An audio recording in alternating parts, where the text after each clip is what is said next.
नमस्कार दोस्तों, स्वागत है आप सभी का हमारे इस न्यू वीडियो के अंदर। आज के वीडियो के अंदर मैं बात करूंगा ईरान और इज़राइल युद्ध के बारे में। तो चलिए शुरू करते हैं। बात करेंगे इस युद्ध के कारण के प्रभाव के बारे में और भी कई पहलुओं के बारे में। तो चलिए शुरू करते हैं। इस वीडियो के अंदर हम बात करेंगे कि कभी दोस्त रहे ईरान और इज़राइल आखिर कैसे बन गए एक दूसरे के कट्टर दुश्मन, और आखिर क्यों हो रही है ये जंग।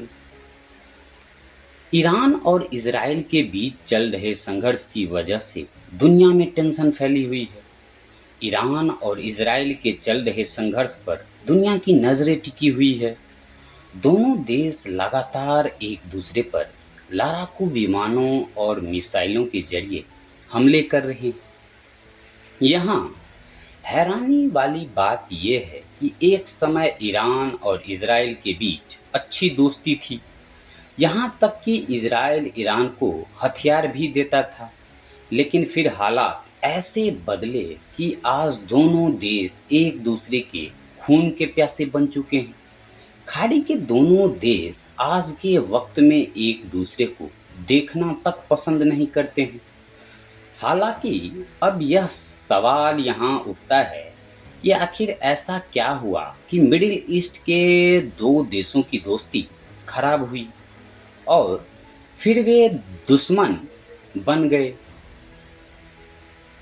अगर आप इस बारे में जानना चाहते हैं तो वीडियो में आगे बने रहिए, क्योंकि इसी विषय में हम ईरान और इजराइल संबंधों और फिर उनके रिश्तों में आई खटास के बारे में अब यहाँ हम विस्तार से बात करेंगे वीडियो में। तो इजराइल ने 13 जून को ईरान पर बड़े पैमाने पर हमला किया। उसके न्यूक्लियर और मिलिट्री ठिकानों को निशाना बनाया गया। हमले से एक दिन पहले इजराइल ने ईरानी लोगों को राजधानी तेहरान खाली करने को कहा था।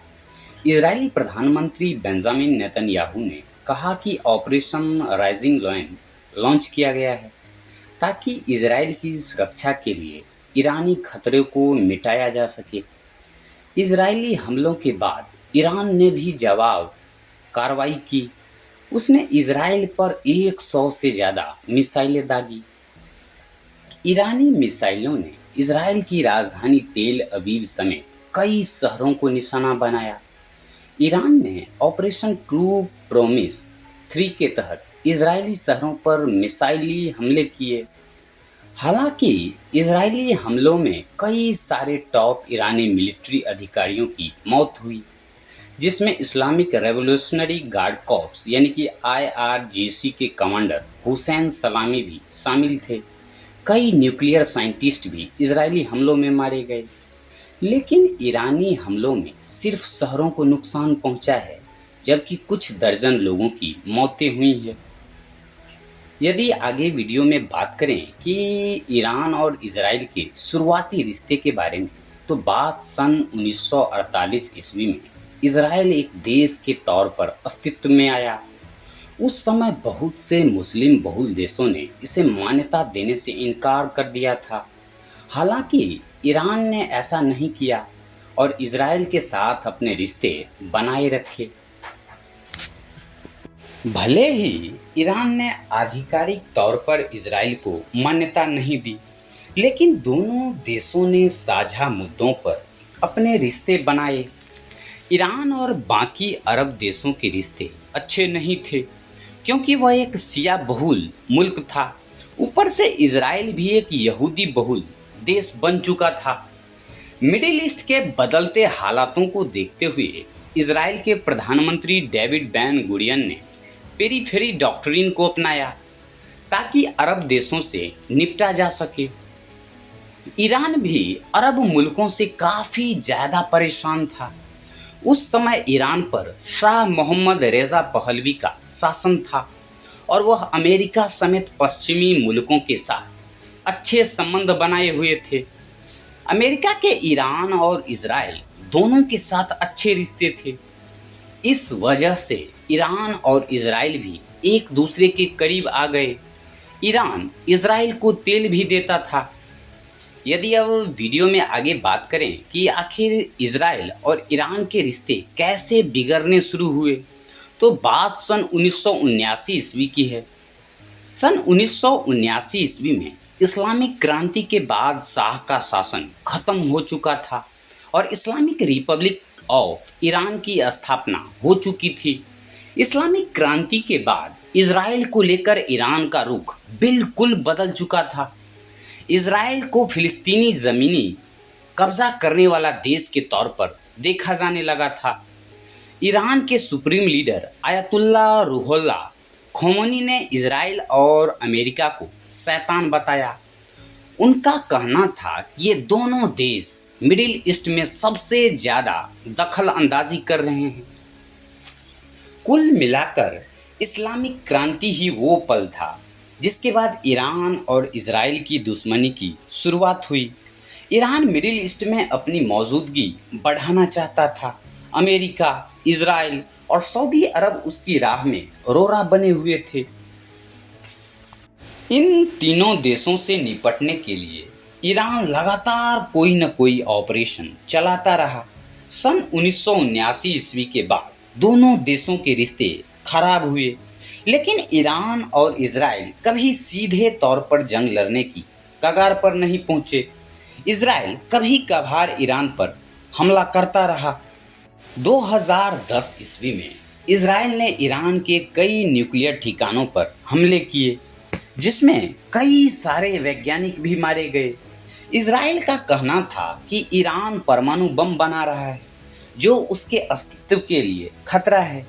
इजराइल ने ये भी आरोप लगातार लगाता रहा कि ईरान गाजा पट्टी में हमास और लेबनान में हिजबुल्लाह जैसे चरमपंथी संगठनों को फंड देता है ताकि उस पर हमला किया जा सके।